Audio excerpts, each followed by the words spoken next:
Abigail, prepare yourself. 3 days from today, Sororo will come to take you as his bride. What? You heard me. On the 3rd night, you will leave this world. Have you all gone mad? Yeah. I have never entered Sororo's shrine. Yeah. I have never offered him a sacrifice. So why would Sororo want me? Want you? Abigail, Sororo has already chosen you. You're lying.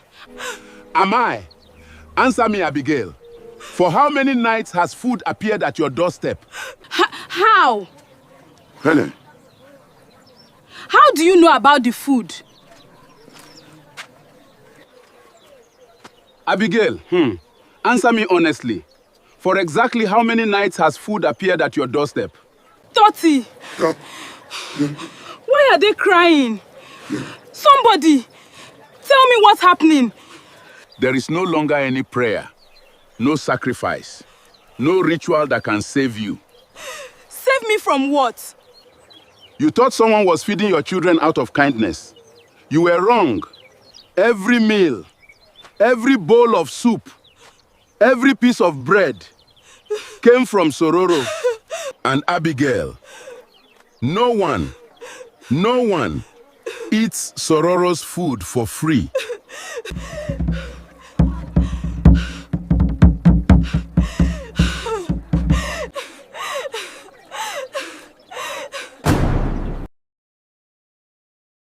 Long before the chief priest stood before the people of Azumiri and declared that Sororo had chosen Abigail as his bride, she was simply a young widow struggling to keep her family alive. 3 years earlier, death had stolen the only man she ever loved, leaving her alone to raise 2 children in a village where survival grew harder with each passing day. Since her husband's death, Abigail had become everything to her children: their mother, their father, their protector, and their only hope. Every morning before sunrise, she carried a worn-out basket to the village market, praying that she would earn enough to buy at least 1 meal before returning home. Most days, she did. But on this particular day, everything changed. As the first rays of sunlight spread across the quiet village of Azumiri, Abigail stood silently in the corner of her small kitchen, staring at an empty clay pot. She searched every corner of the house, hoping to find even a handful of gari, a cup of rice, or a forgotten yam. There was nothing, not a single grain, not a single coin. For the first time since her husband died, Abigail had absolutely nothing left to feed her children. The silence inside the small hut was broken by a faint cough. Abigail quickly turned. Her youngest son had opened his eyes. Still lying on the raffia mat, the little boy rubbed his stomach before looking at his mother. "Mama." His voice was weak. "Is breakfast ready?" The question pierced Abigail's heart like a knife. For a brief moment, she forced a smile. "It will be soon," she replied softly. The boy smiled and closed his eyes again, believing every word his mother had spoken. Just then, his older sister sat up. Unlike her little brother, she was old enough to understand the truth. She had seen her mother searching every corner of the kitchen. She had seen the empty clay pot. She had seen the tears Abigail quickly wiped away before anyone noticed. Quietly, she walked over to her mother. "Mama, we don't have food again, do we?" Abigail looked away. She couldn't bring herself to answer. Instead, she gently held her daughter's face. "I'll go to the market. I won't come back until I find something for both of you to eat." The little girl nodded bravely. "We'll wait for you." Abigail smiled, but the smile disappeared the moment she stepped outside the hut. She leaned against the mud wall and closed her eyes. For the first time in years, she had made a promise she wasn't sure she could keep. Taking a deep breath, she picked up her worn basket, balanced it on her head, and began the long walk to the village market, praying that somehow today would be different. She had no way of knowing. Before the sun set, desperation would push her to the edge. And before another midnight arrived, someone or something would hear the cry of a broken mother. The village market was already alive by the time Abigail arrived. Women called out to passing customers. Children ran between the stalls. The aroma of roasted corn and freshly cooked beans filled the air. To anyone watching, it looked like another busy market day. Abigail quickly arranged the few vegetables she had managed to gather the previous evening. She straightened them carefully, hoping they would look more appealing to buyers. As the first customers arrived, she greeted each one with a warm smile. "Good morning, my sister. Fresh vegetables, very affordable." A few people stopped. They looked. They asked for the price, then they walked away. Abigail sighed quietly. Minutes turned into hours.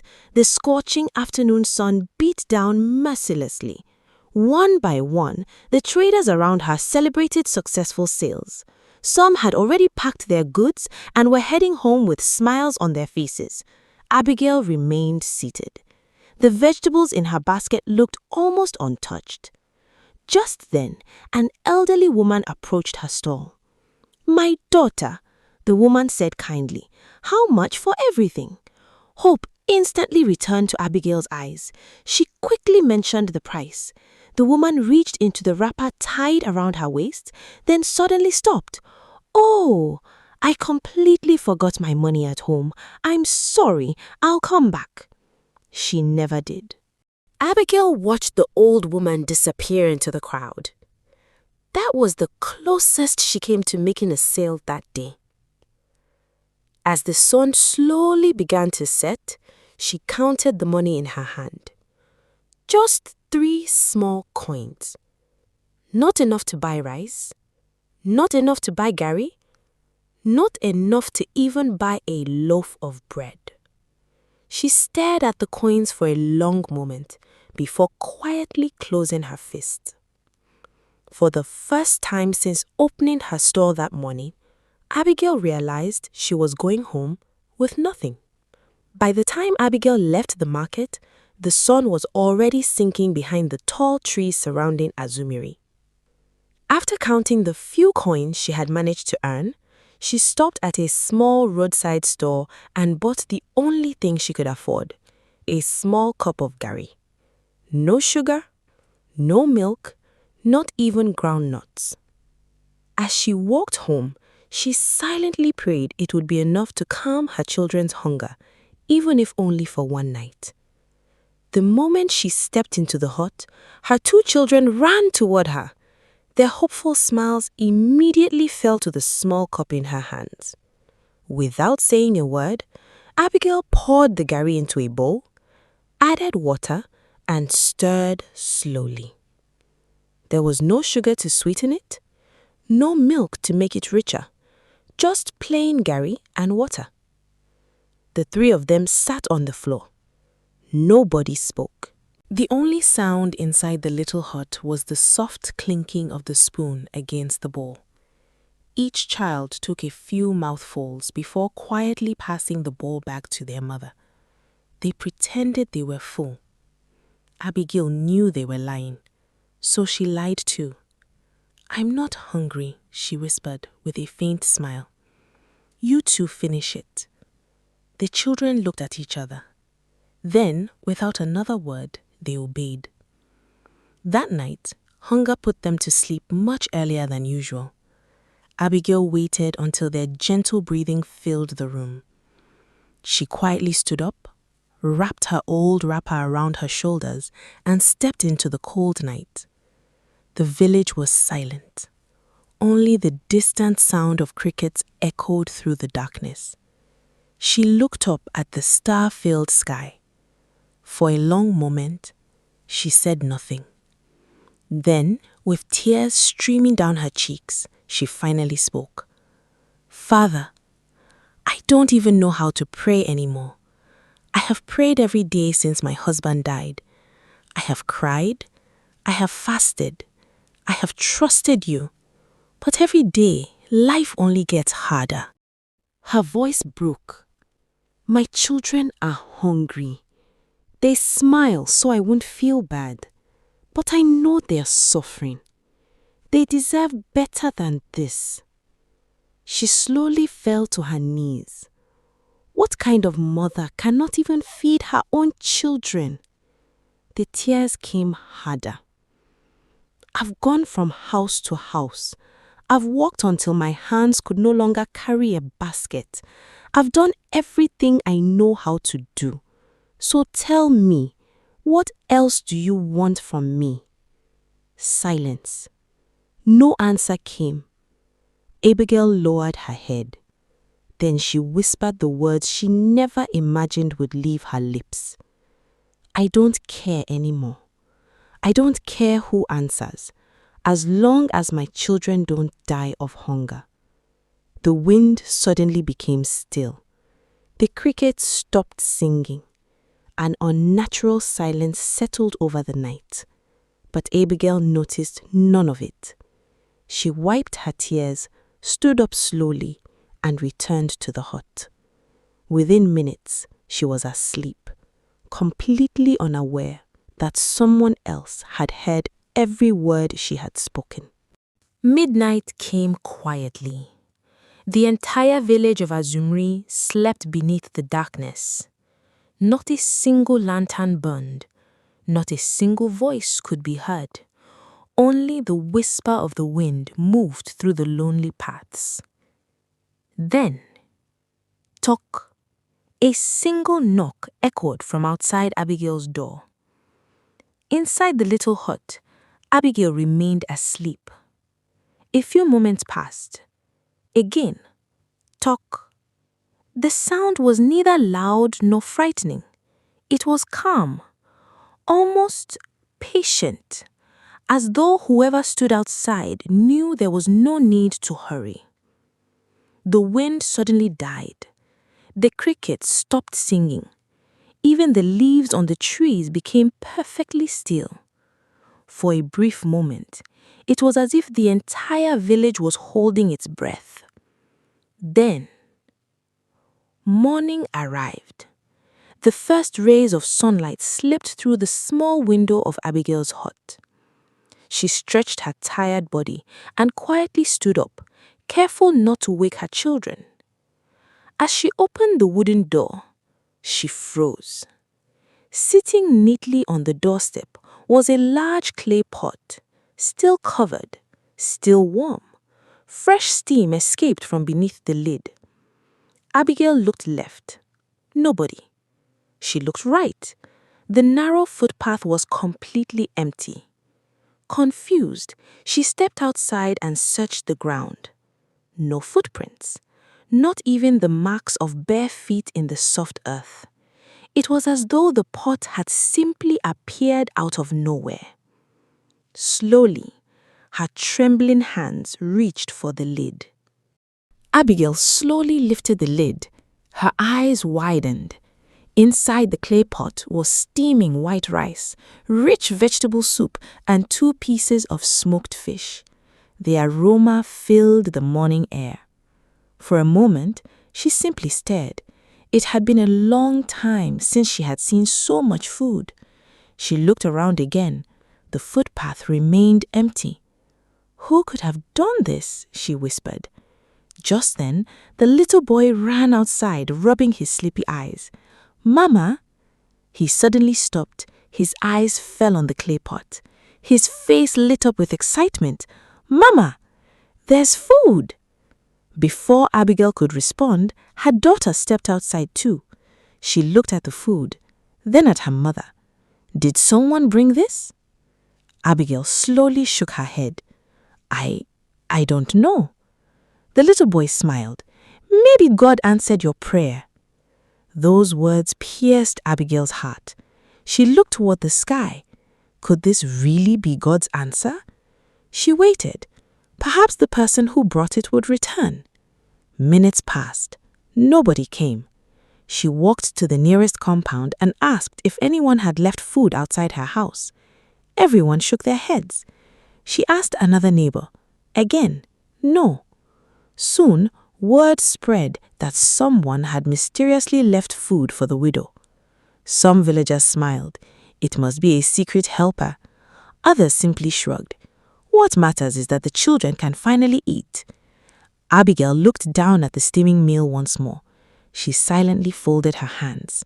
Whoever you are, may God reward your kindness. With grateful tears in her eyes, she carried the clay pot inside. Abigail carefully served the food into 3 small bowls. The rich aroma filled the little hut. It had been months since such a delicious meal had entered their home. Her youngest son couldn't stop smiling. "Mama, does this mean things will be better now?" Abigail forced a smile. "I hope so, my son." The children happily began to eat. They laughed. They teased each other over who got the bigger piece of fish. For the first time in a very long while, their little home was filled with laughter again. Abigail watched them quietly. Her heart overflowed with gratitude. Before taking her own first bite, she closed her eyes. "Whoever you used to bless my family, may you bless them even more." Only then did she begin to eat. The meal was unlike anything she had tasted in years. Fresh, warm, perfectly cooked. Not too much, not too little. Just enough for the 3 of them. By the time they finished eating, every bowl was empty. Her little boy stretched happily. "Mama, I don't think I'll be hungry again." Abigail laughed softly and gently rubbed his head. "I pray so." The children spent the rest of the afternoon playing outside, their strength completely restored. As Abigail watched the empty clay pot, she paused. Something caught her attention. There was no soot beneath it, no sign it had ever rested on a fireplace, no ashes. It looked brand new, as though it had never been used before. She frowned for a brief moment and smiled at herself. What am I thinking? She rinsed the pot and placed it neatly beside the kitchen wall. By evening, life had returned to normal, or so she believed. The following morning, Abigail woke before sunrise. As she quietly made her way into the kitchen, her eyes immediately fell on the clay pot she had washed the previous evening.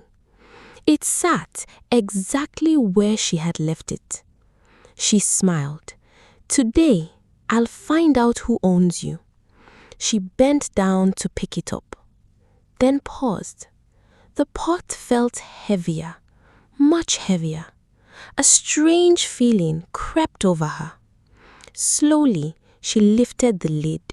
Her eyes widened. The pot was full once again.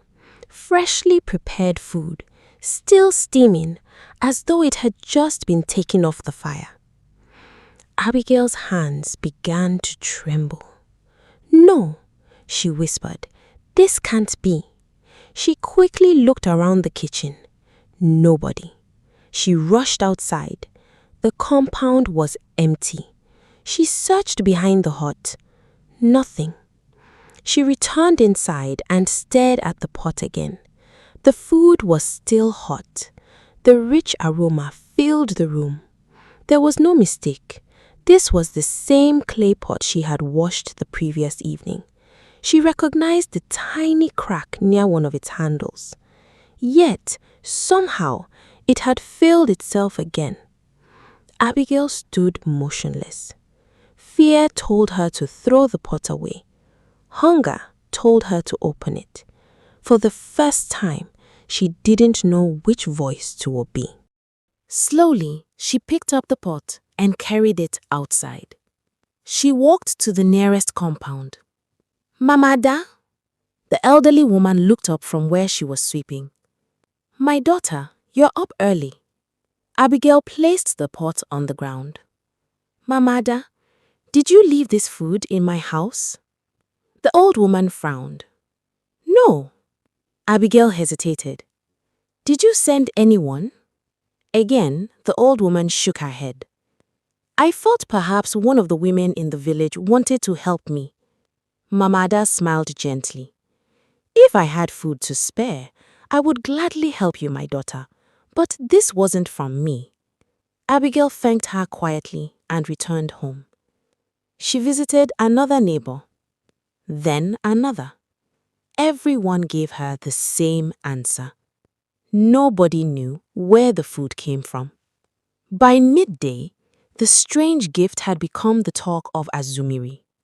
Some believed a wealthy stranger was secretly helping the widow. Others said one of the elders must have taken pity on her family. Abigail wanted to believe the same. After all, who questions a blessing after praying so desperately for one? With grateful tears in her eyes, she carried the clay pot back into her house. That evening, her children laughed louder than they had in years. And for the first time since her husband's death, Abigail went to bed with hope in her heart. She did not know hope can sometimes wear the face of a trap. Days turned into weeks. Every morning before sunrise, Abigail walked to the same unbelievable sight. The clay pot was always waiting for her, always full, always warm. No matter where she kept it, it somehow found its way back to the same corner of her kitchen. Before long, hunger became nothing more than a painful memory. Her children laughed again. Their cheeks, once hollow from starvation, slowly became full. The fear that had lived in Abigail's heart for years began to disappear. Every night before sleeping, she thanked God for remembering her. She never questioned the miracle again. But not everyone in Azumiri shared her joy. One afternoon, an elderly woman named Nneka stopped by to visit. She had watched Abigail grow from a little girl into a woman, and she loved her like a daughter. As soon as Nneka stepped into the kitchen, she suddenly stopped, her eyes fixed on the clay pot. The smile on her face disappeared. Slowly, she walked closer. Without saying a word, she reached out her trembling hand, then quickly pulled it back. Her entire body began to shake. "Abigail!" Her voice was barely above a whisper. "Where did you get this pot?" Abigail smiled. "I don't know. It appeared one morning filled with food, and every day since then, it fills itself." The old woman's face turned pale. "What did you just say?" Abigail laughed softly. "I know it sounds impossible, but it's true." Nneka took 3 slow steps backwards. Her breathing became heavy. No, this cannot be." Before Abigail could ask what was wrong, the old woman turned around and hurried out of the house without saying another word. Abigail stood there, confused. She had never seen Mama Nneka look so afraid. As the old woman hurried farther and farther down the lonely village path, Abigail simply watched her disappear. She had no idea that by this time tomorrow, everything she believed about the mysterious clay pot was about to change forever.